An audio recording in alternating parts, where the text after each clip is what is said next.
Dracula was a really good addition to Dead by Daylight, but also a confusing one, considering that its last major installment before this was 2014, which funnily enough is the same year that Five Nights at Freddy's was released. And this chapter came out right after the FNAF and Dead by Daylight collab was announced. And that's a shadow nobody wants to be under, especially Castlevania. So in the middle of me recording this, they actually just announced a new Castlevania game.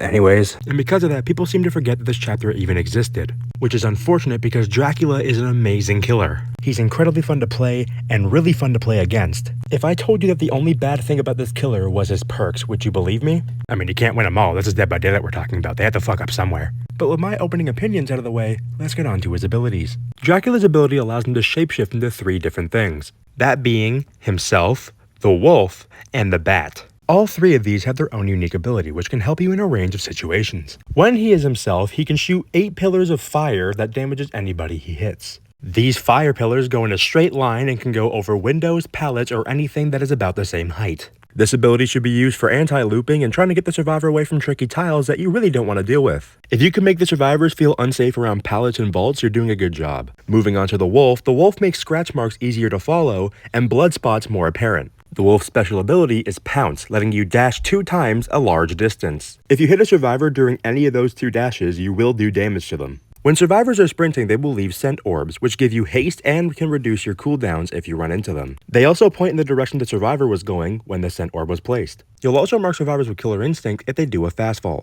The wolf should be used when tracking or pursuing survivors. With all the abilities he has for tracking and the Pounce, it makes finding and capturing survivors that much easier. Up last is the bat, and the bat gives you infinite undetectable and lets you teleport to anything a survivor can vault over. Yes, that includes dropped pallets, so long as they're within a certain range. You can also just fly over them normally. The problem is you're also blind as a bat. Okay, that's the mandatory joke for a Dead by Daylight video. Check.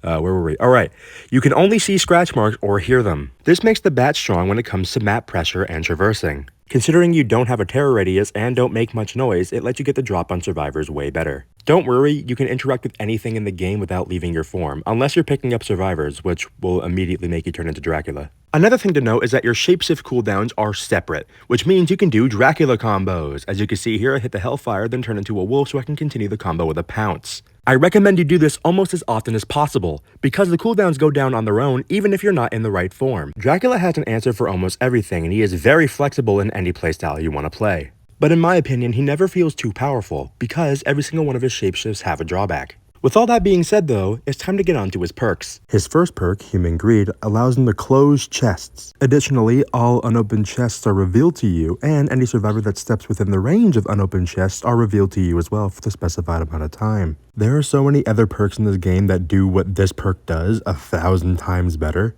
I mean, I guess you can sometimes get lucky and a survivor opens a chest that someone else already opened and there's nothing in it, wasting a bit of time, but yeah, this is just a bad perk. His second perk, Hex Wretched Fate, will light a random totem once a generator is completed. For as long as the totem is lit, the obsession will be getting a debuff for repairs for the specified amount. If the obsession is near the totem, they will be able to see it through walls. This perk's purpose is to just annoy the obsession every single time a generator is completed, and it does that very well. But it only annoys the obsession, everybody else is just untouched. So unless you're running a build specifically for the obsession, which are not the best builds most times, you're not really going to get any value out of this perk. And for his final perk, Dominance, it just blocks chests or totems the first time they're interacted with and then tells you where it happened. A very weak slowdown perk that matches with an even weaker perk. I'm sure this perk belongs somewhere, just nowhere near my killers. Dracula, and the Castlevania chapter as a whole, was still very welcomed in Dead by Daylight in my opinion. Sure, the perks aren't nothing to write home about, but the killer is.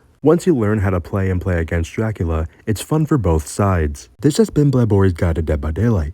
And no, I don't say bleh, blah blah.